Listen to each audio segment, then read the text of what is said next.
Well, with the largest pool of investors in any world stock market, China seems poised for a long-term boom. But as the government looks to cool down its blazing economy, investors may have cause to worry. Our next guest is Andy Shia. He is a former chief economist at Morgan Stanley, is now an independent economist. He recently wrote an op-ed for Bloomberg News titled "China's Stock Market Has Become the Poor Man's Casino." He is joining us now on the phone from Hong Kong. Andy, thanks so much for joining us. I think the big question is, will China be able to engineer a slow and steady growth or a soft landing, however you want to phrase it?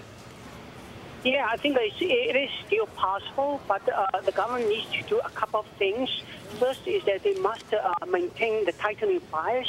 The economy is slowing down a bit, but it's a good thing. The economy is still overheated. The second is that they need to switch from administrative policies to interest rate policy.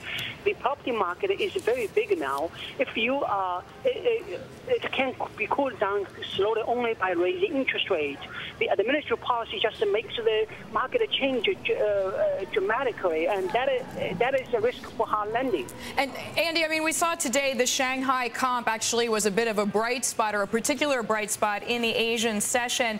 But you make the argument that the government slowing down the property market is also going to slow down the stock market. Yes, I think that the liquidity there's only one source of liquidity. It's the central bank printing money. Now, the money supply in China has been rising really very, very fast, and the excess money supply in the system is very large. It's very inflationary, and we're seeing inflation is picking up everywhere.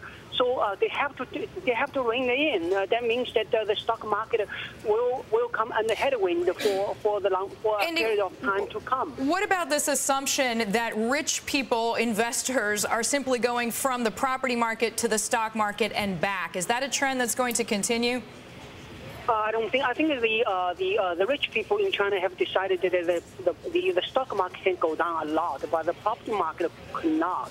So this belief is temporarily keeping all the money in the property market. This is why the stock market, even though it's quite cheap by historical standard, it keeps going down.